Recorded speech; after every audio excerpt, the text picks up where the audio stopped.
and he's going to house it. It's amazing. Absolutely amazing.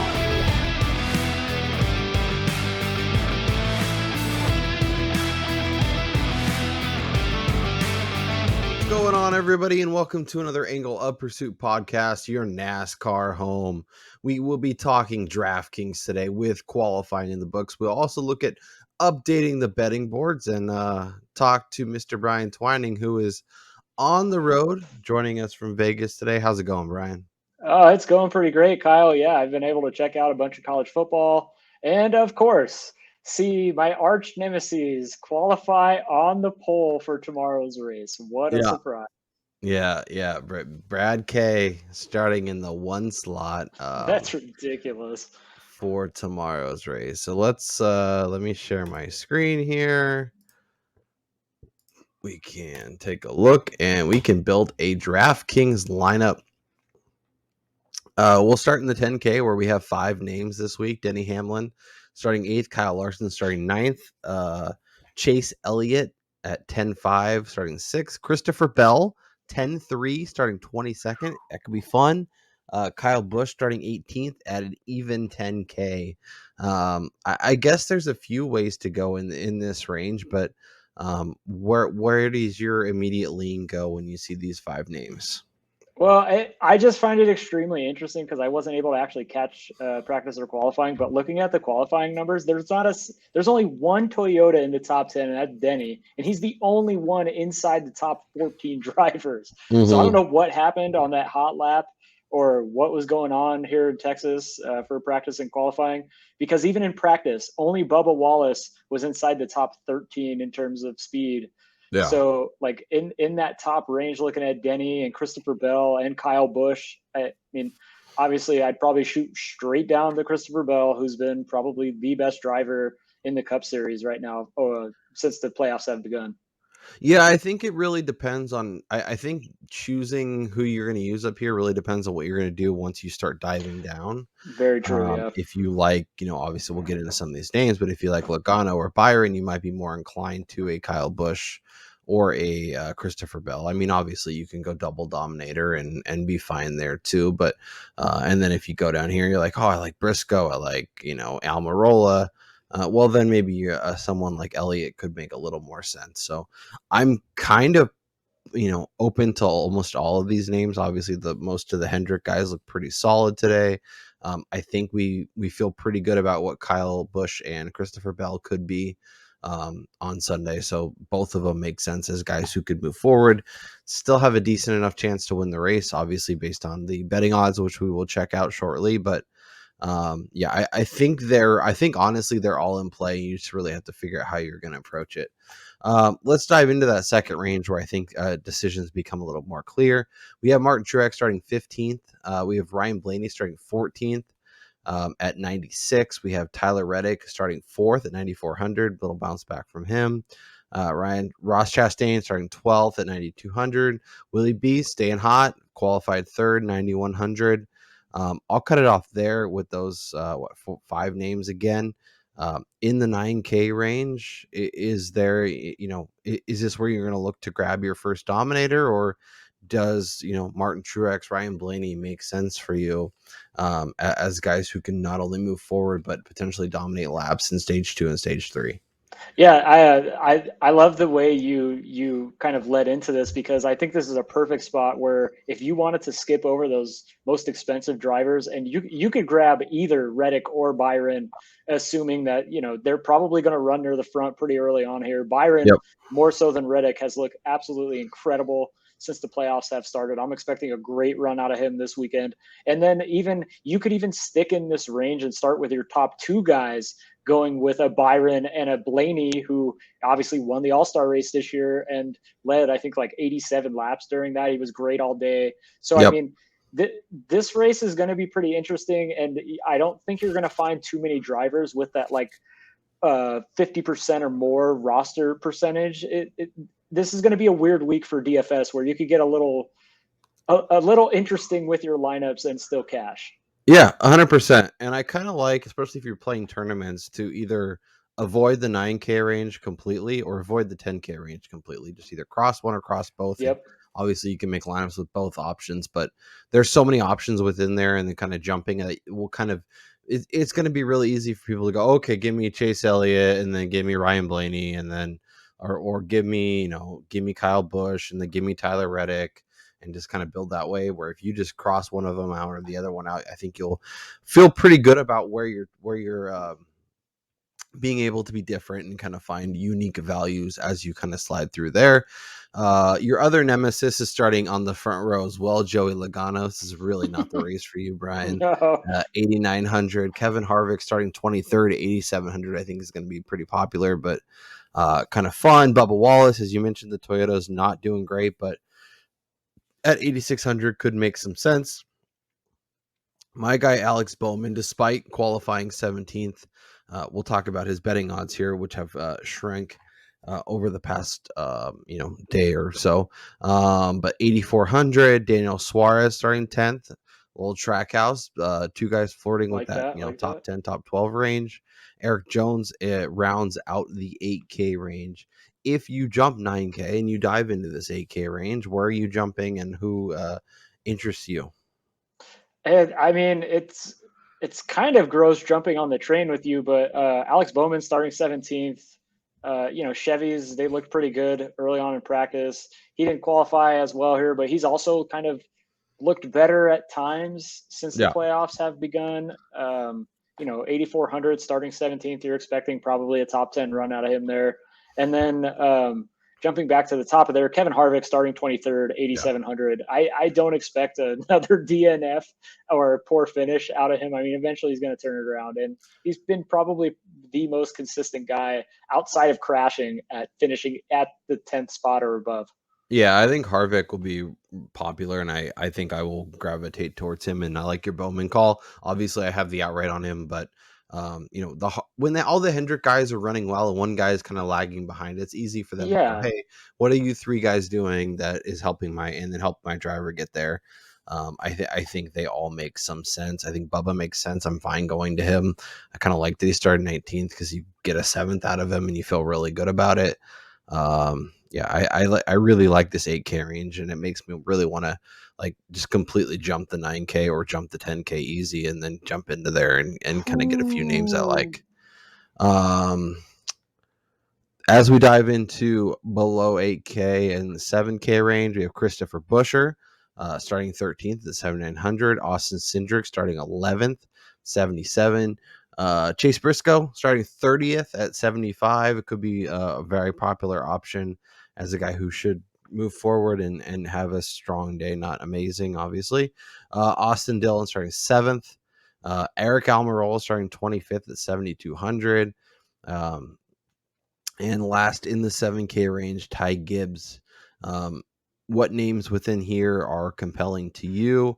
Cindric and Buescher are guys we tend to gravitate towards, but starting 11th and 13th, are we feeling comfortable kind of leaning there? It's difficult with both of those guys because we've seen them both run at their peak and we've seen both of them win a race, but then we've also seen both of them have some trouble on track where they spin themselves out or just get caught up in a wreck. I think the most intriguing guy here, I think his qualifying position eliminates him from all of my lineups, but that's Austin Dillon, who's starting 7th. He won here back in 2020. He kind of has consistently ran like at that low teens, pretty close to that 10th spot at this track. So, I mean, I think he qualified at his ceiling, which at 7,300, I don't know if you'd be willing to put him there because he's probably not going to be rostered in very many lineups because of the qualifying spot. Yeah, he's definitely somebody that if you want to be a little different could make some sense, especially if you're looking for a second dominator. Could be an interesting pivot, or if you want to use him and then if you're like, oh, I like both Christopher Bell and Kyle Busch, throwing Austin Dillon in there as a way to be a little different to save money on your dominator, that could be another interesting pivot play as well. So I'm kind of with you, probably a name to scratch out for most people, but if you want to be a little different, if you want to find a way to attack the GPPs, it could be a unique way. Is the same with Brad Keselowski as we dive into 68. the 6K range. I know you hate him, Brian, but Yeah. if you want to go find a guy who's going to jump out and kind of lead some laps in the beginning and maybe give you a 5th or 6th or 7th, it could make some sense. Beyond him, Ricky Stenhouse Jr., 21st at 66. Our guy Michael McDowell popped up top 5, 6,400. Cole Custer at 6,200 might be somebody that I get to starting 24th.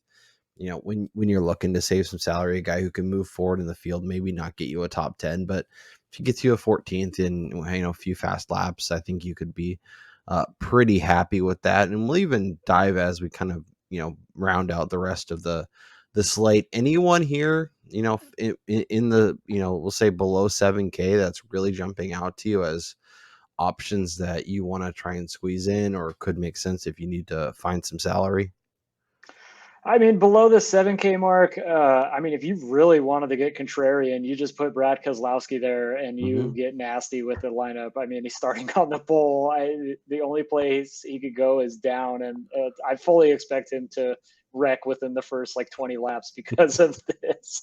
But that means he's winning, right? Yeah, exactly. He's going to lead every single lap here.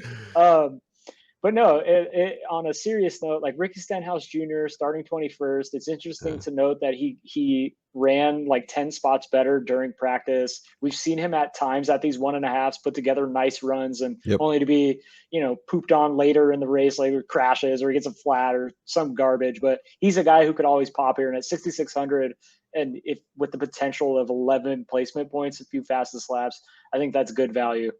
Yeah, I think that makes a lot of sense. If you are enjoying the show, make sure you hit the thumbs up. If you have not gotten around to subscribed, please do that. And let us know down in the comments your favorite option below 7K. So, if you're looking to save a little money this week on DraftKings, where are you finding it? Who is making your lineup? I don't hate Justin Haley. I don't hate Noah Gragson, but I think there is potential down here. With that being said, Brian, I think it's time to build a lineup and make some decisions. So I'm going to ask you to choose one name, Denny Hamlin or Christopher Bell. Oh, man. We got to go see Bell. Okay, let's do it. With that being said, I'm going to put William Byron in as our I love it. This is great. Dominator. I think we will start cruising down as we need to find out where we're ultimately going to end up. But I will let you have the next pick. Who is the next name going into our lineup? Well, I mean, I'm coming around on him this week. I'm going to add Hendrick teammate Alex Bowman. That 17th starting spot, I think, is a good number with the likelihood of him getting inside the top 10. Yep. No, I think that makes sense. I think he is somebody that I think can pop up. I think can have a solid finish. I think makes some sense. I'm just doing. Yeah, I'm going to go with Chase Briscoe. I know we typically fade him on this podcast, just mostly in matchups and stuff, but starting 30th, 7,500, has done solid at the 1.5 this year, did finish top 5 at Charlotte. I think I don't expect him to win the race or really even contend, but starting 30th, I think he could squeeze out a top 10 for us. And if that's the case, we have a really good week. So, I will find a way to pencil him in and keep that salary savings going. And we have 2 spots left. We have 1,400. So if we want to get, real feisty, we could go down here and get somebody and then go back up, or we can go up and then you could make me squeeze me into a spot where I have to pick somebody. But I will let you have the tea and tell me who's the next driver going into our lineup is going to be. I'm going to jump on the spin house this week. We're going Ricky Stenhouse Jr. 6,600 starting 6,600. That gives us 8K. So that puts us really into the 7K. So we have one dominator. We have a bunch of guys who we expect to move up, make some noise. Do we want to try and squeeze in a second dominator, or do we want to just find somebody who can move up, maybe make some noise and if this means you're contemplating Brad Keselowski, I as mean, much Brad as Keselowski or Austin Dillon seem like the picks to me, but hey, I don't know if we necessarily need a second dominator, um, well, especially if, honestly, when you look at the like scaffolding of our lineup with Bowman, Byron, and Bell, all three of those guys have the potential to get up towards the front Mhm. at some point in the race. And the hope is that Byron jumps out early, he leads a few laps, Bell works his way Yeah. up throughout stage one, and maybe he's there in stage two, and then Bowman is just kind of lingering. Um, I don't hate Dylan. Again, I think his roster percentage is going to be so low. I know I said I wouldn't be in my lineups, but I think to get contrarian, especially because we're building a GPP, like he's probably going to be the play. Yep. And last time you said I'm not going to roster this guy and immediately put him into the lineup, it was Cole Custer, and he was awesome. So I Yeah, am and he helped us penciling him cash. in. So yep. Yeah, I think Cole Custer makes sense. I think even Noah Gragson can make some sense if you want to just find a guy starting in the back you think can move up. But I like taking Dylan. I like taking a guy who maybe he dominates some laps early for us and kind of finishes in the top 10 or top 12 and has a really solid day. And with the other guys like Bowman and Briscoe and Bell all potentially moving up, getting near the front could make some sense. So I really like this lineup. Obviously, leaving a little bit of salary on the table is another nice move. So I like what we did here, and I'm excited to see how it pans out on Sunday. Let's flip over and take a look at the updated betting odds. Let's see if we can't find some value.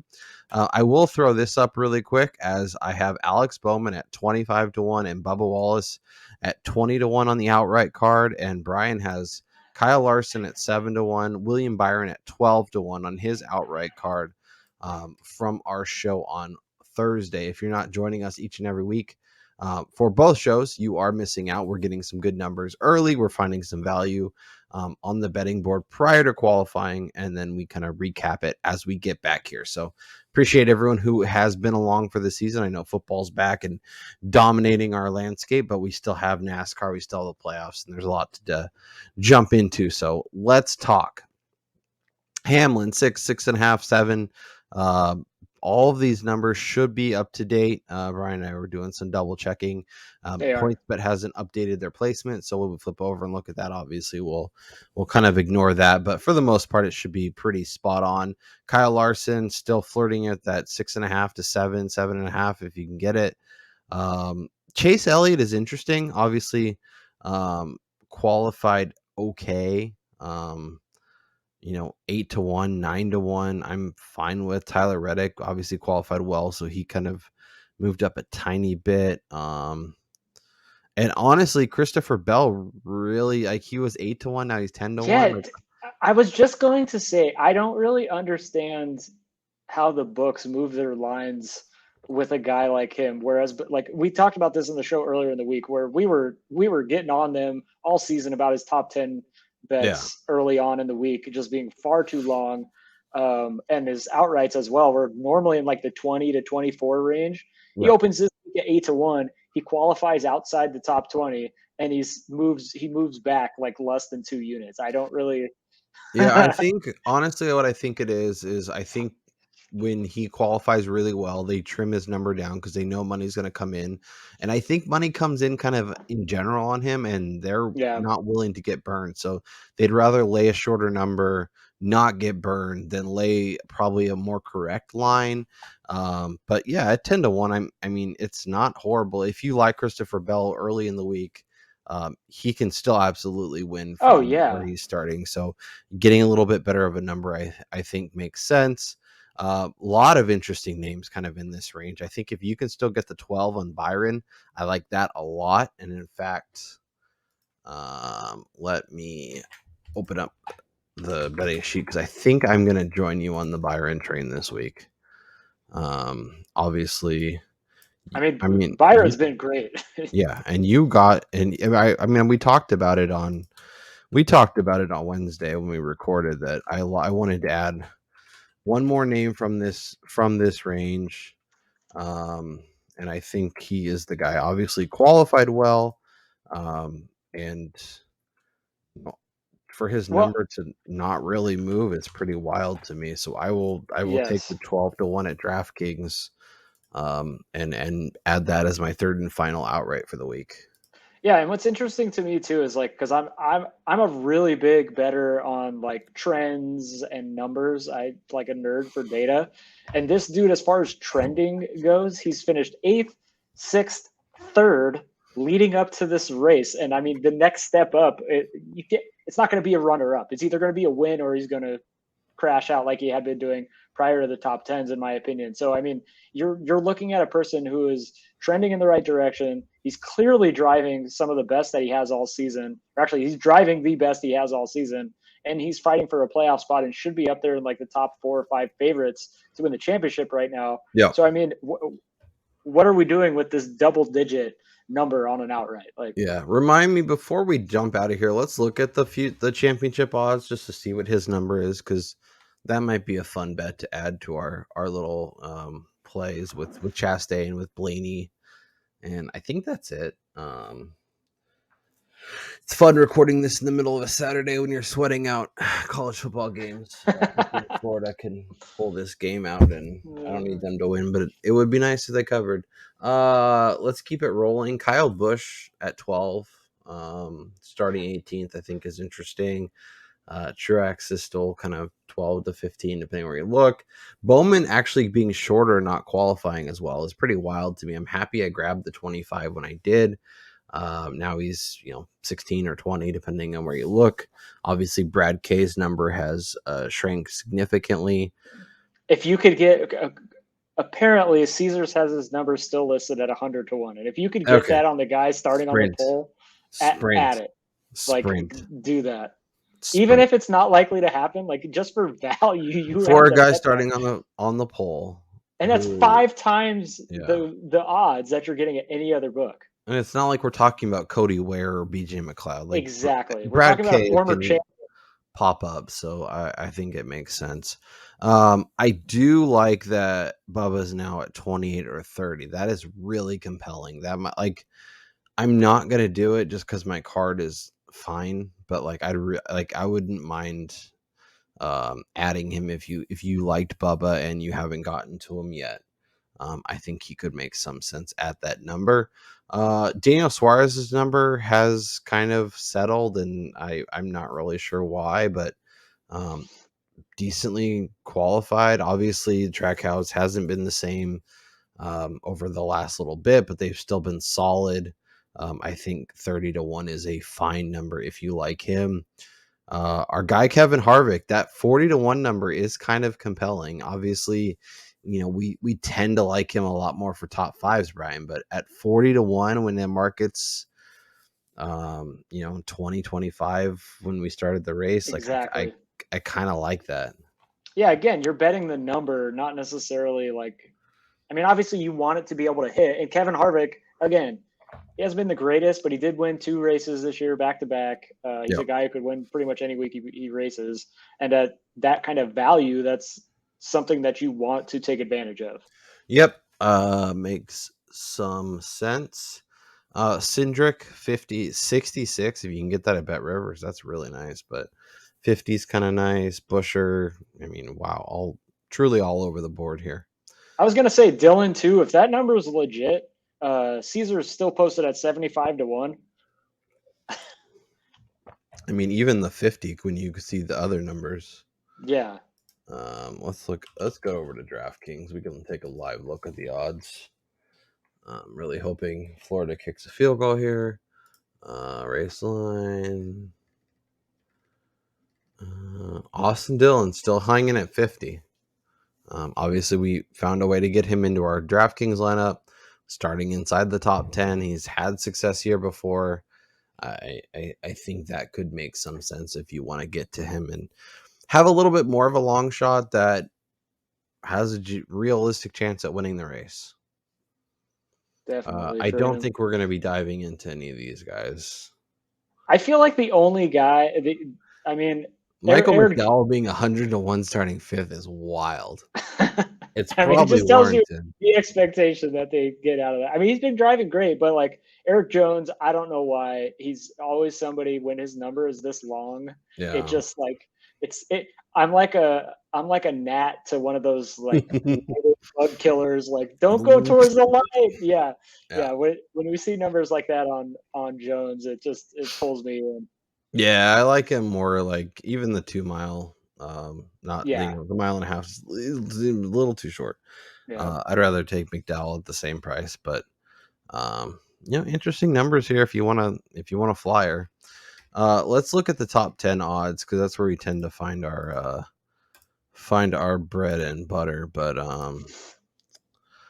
let's see what we can do here. See if there's anything interesting. I think there's a few names that popped out to me when we were running through the DraftKings lineup that I hope to find good numbers on, but I'm not optimistic.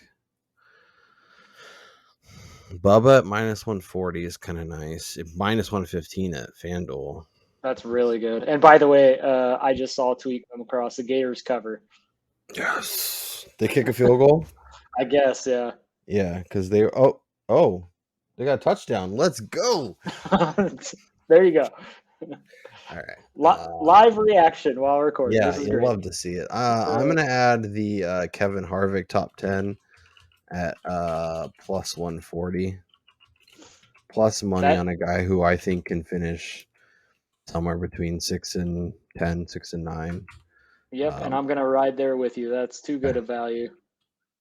I think it makes sense. My only top 10 currently was Alex Bowman. That was my best bet. I got that at minus 105. We can look at what his current number is. And then you have Eric Jones for a 3-1. And now you have Kevin Harvick, just like I do. Just want to update y'all on where we're at numbers wise. As we mentioned, the points bet numbers haven't been updated, so don't just kind of ignore this column. It's really I also don't believe that the BetMGM ones have either. okay. So we'll lean DraftKings and FanDuel. If it's close enough, maybe we can take that. But Suarez at plus 100. I mean, you grab a little more Eric Jones at plus 350. That's not terrible. Austin Cindric. Briscoe at plus 350 is kind of interesting.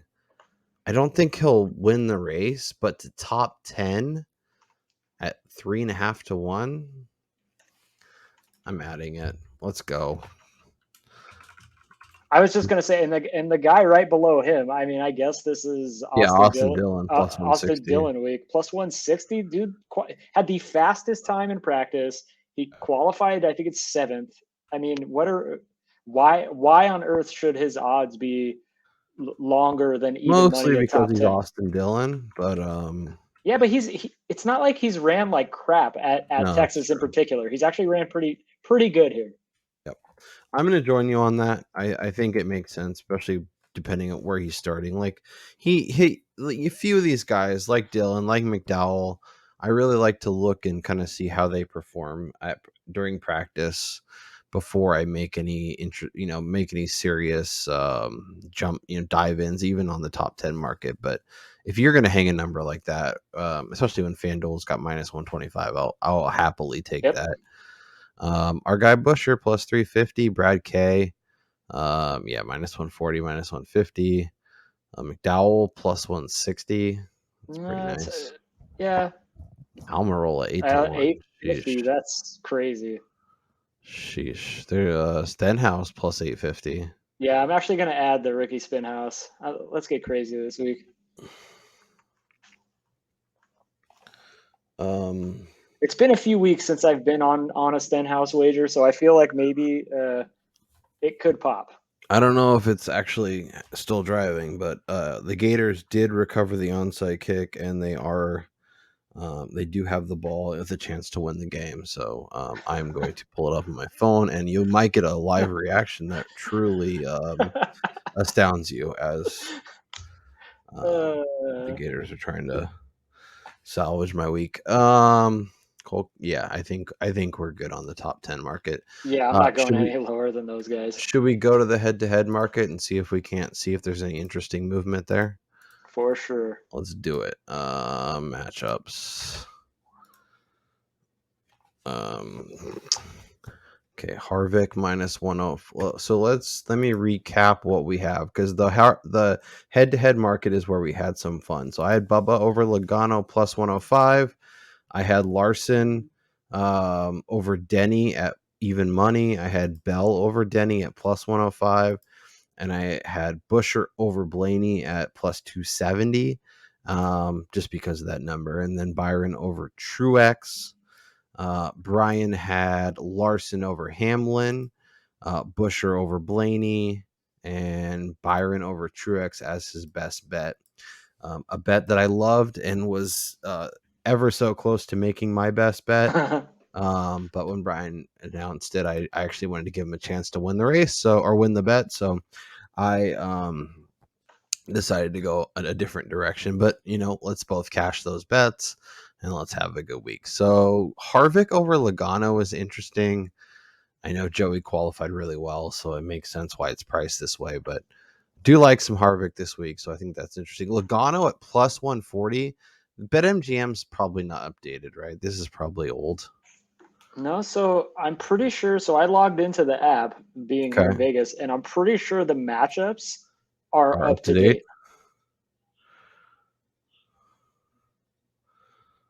Okay.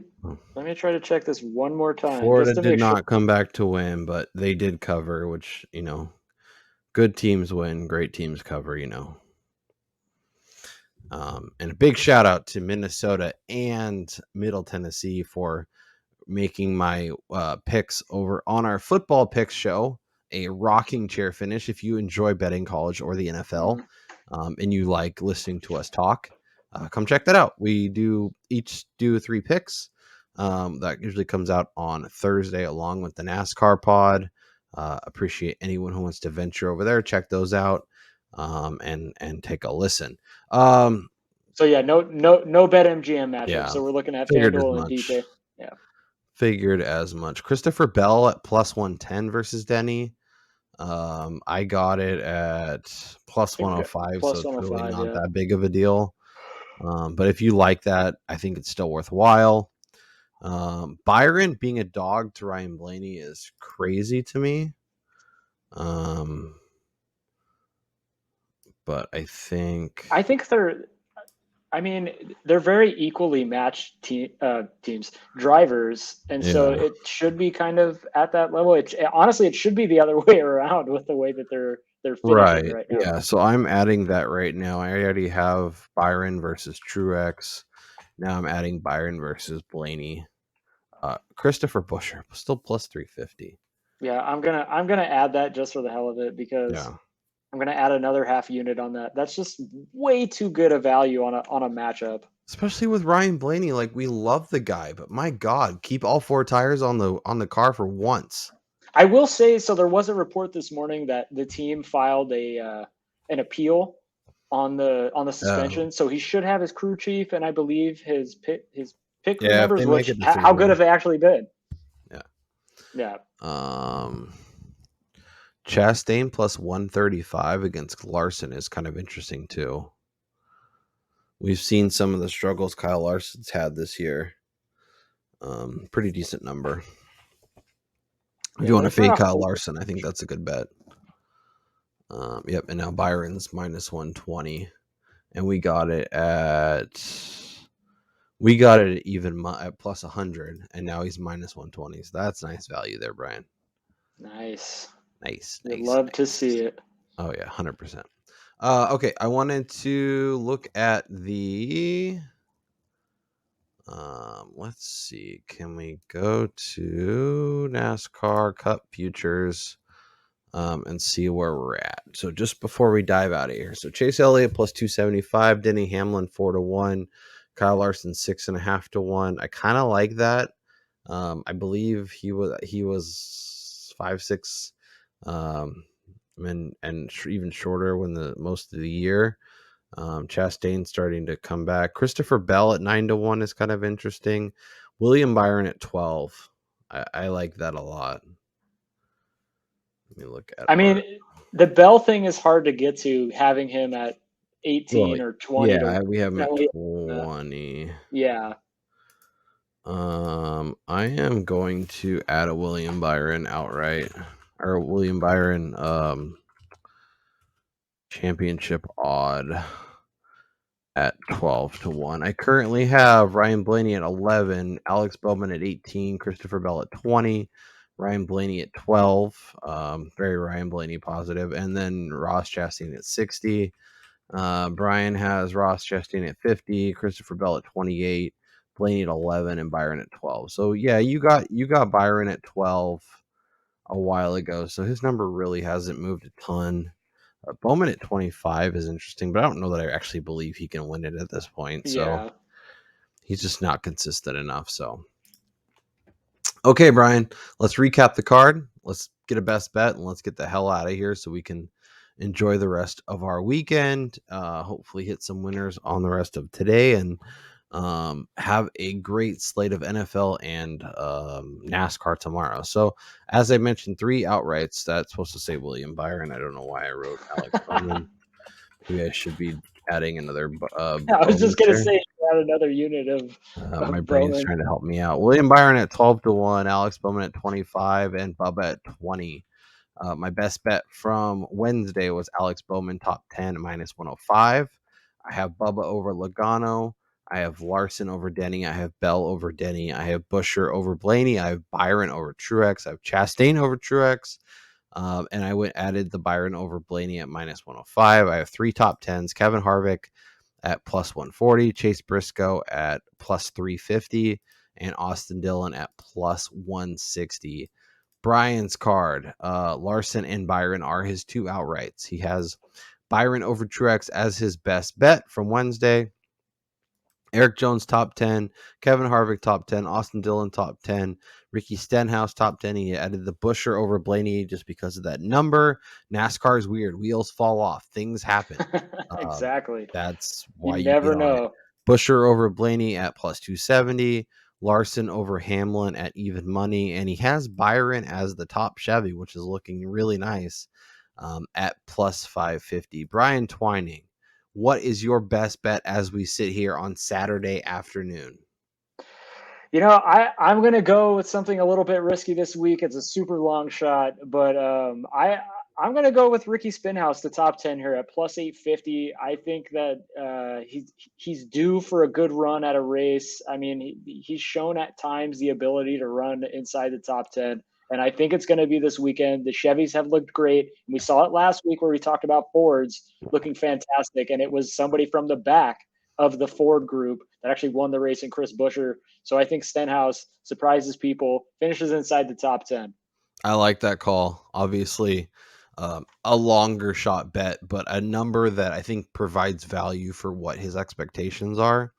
I think that makes sense. I'm just going to go Kevin Harvick. I expect him to have a really solid race. I think he moves forward. I think he finishes 6th, 7th, 8th. And I'm going to put 3 units on that. As I mentioned, I still like Bowman a little bit more, as it was especially at that number. But Harvick, I think, makes a ton of sense. So I'm hoping both those guys can squeak out top 10s and cash winners for me. As you can see, Brian's from this week. That is Brian Twining. I'm Kyle Robert. Enjoy the rest of your weekend. Enjoy the slate of NFL and enjoy the NASCAR race. And we will be back in your feed on Thursday to recap all that was, as well as look ahead to the next week of the NASCAR playoffs. We'll talk to you guys. Baby. Vegas, baby. Talk to you guys next time.